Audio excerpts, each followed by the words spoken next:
जो दुश्मन मेरे रास्ते में आता है मैं उसे हमेशा के लिए बंदी बना लेता हूं।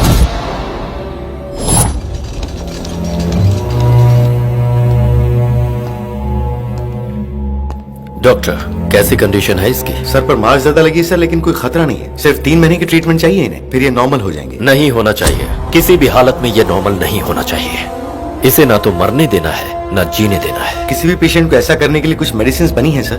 उन्हें इंटरनेशनल मेडिकल काउंसिल रूल्स के हिसाब से इंडिया में हमेशा के लिए बैन किया गया है। ऐसी मेडिसिन को मंगवाकर हम एक्सपर्ट डॉक्टर से ट्रीटमेंट करवाएंगे तो आप जितने दिन चाहे उतने दिन इन्हें कोमा में रख सकते हैं। अगर ये कोमा से बाहर आ गया तो? बाय मिस्टेक अगर ये कोमा से बाहर आ भी गई तो ये दवाइयां इतनी इफेक्ट कर चुकी होंगी कि इनका ब्रेन एक व्हाइट पेपर की तरह ब्लैंक हो चुका होगा। तो इमीडिएटली मेडिसिन मंगाकर ट्रीटमेंट चालू कीजिए। दुनिया का सबसे अक्लमंद इंसान कहीं न कहीं गलती जरूर करता है। इसने भी वही किया है। इस केस की इन्वेस्टिगेशन की सारी डिटेल्स की फाइल बनाकर इसने फायरवॉल के सिस्टम में लॉक कर दिया है, जिसे सिर्फ यही खोल सकता है। बहुत ही अद्भुत दीवार इसने बनाया, लेकिन एक छोटा सा होल बंद करना भूल गया। वही होल हमारे लिए सिंह द्वार बन गया। कैसा होल? Voluntary retirement. बोस ने वॉलंटरी रिटायरमेंट लिया है। ये स्टेटस सिस्टम में एंटर करते ही फाइल कभी एक्सेस नहीं होगी। बैनर्जी, इमीडिएटली इसकी फैमिली को अपने कंट्रोल में। मैंने जो बोला अगर वो नहीं सुनोगे तो कोई जिंदा नहीं बचेगा, ना तू ना तेरी फैमिली। तुम नहीं चाहोगे ना मैं इसकी इज्जत के साथ खेलूं? उसे कुछ मत करो, हम तुम्हारी बात मानने को तैयार हैं। प्रसाद, हमारी कोई भी चाल अननेचुरल ना लगे। पब्लिक की आंखों में धूल झोंकने के लिए उस पर ड्रंक एंड ड्राइव का केस बनाओ।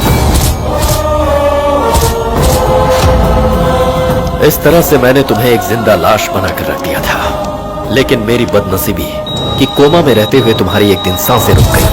He's dead! नो! ऐसा नहीं होना चाहिए।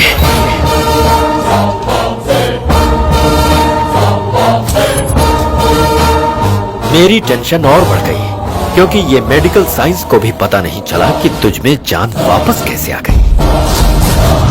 फिर मेरे सारे टेंशन दूर हो गए और तब मैंने स्टार्ट किया नया गेम, और उस गेम को मैंने नाम दिया ऑपरेशन गॉड से।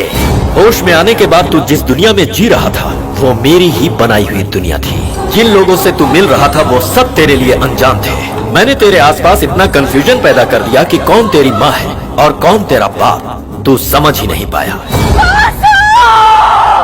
Mother's, nobody can stand in front of your power. तू मेरा कुछ नहीं बिगाड़ सकता।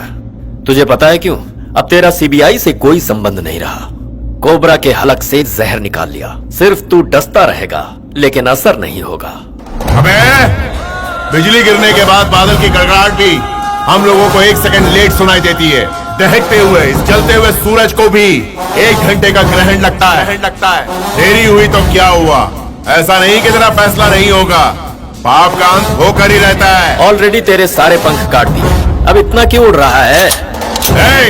मेरा टेम्परेचर इतना है कि तेरा डीएनए टेस्ट करने के लिए मुट्ठी भर राख भी नहीं मिलेगी। तुझसे गलती हो गई कि तूने मेरा नाम गॉड से रखा। गॉड से भी वायलेंट था और बोस भी वायलेंट थे। तुझे समझ में आया ये मुझे पता नहीं, लेकिन एक चीज मुझे समझ में आई है। गॉड से यानी गॉड ने बोला कि तेरा फैसला मेरे हाथों होगा। अभी मैं तुझे नहीं मारूंगा। जानता किस लिए? मेरे हाथों मरेगा तो तेरा नाम इतिहास में लिखा जाएगा। जिस दिन तेरा पाप दुनिया के सामने उजागर होगा उस दिन तू सड़क पर मरेगा। तू कितना घटिया है ये मैं सबको बताऊंगा। चीफ मिनिस्टर, तेरा चैप्टर क्लोज करने का काउंटडाउन शुरू हो गया है। इस खेल की बाजी मेरे हाथ है।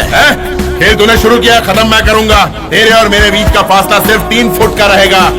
आज के बाद तेरी तरफ बढ़ाया हुआ मेरा हर कदम तेरे विनाश के लिए होगा। तू बचना भी चाहे तो जमीन के अंदर धंसता ही चला जाएगा। तू भागना चाहेगा तो भाग नहीं पाएगा।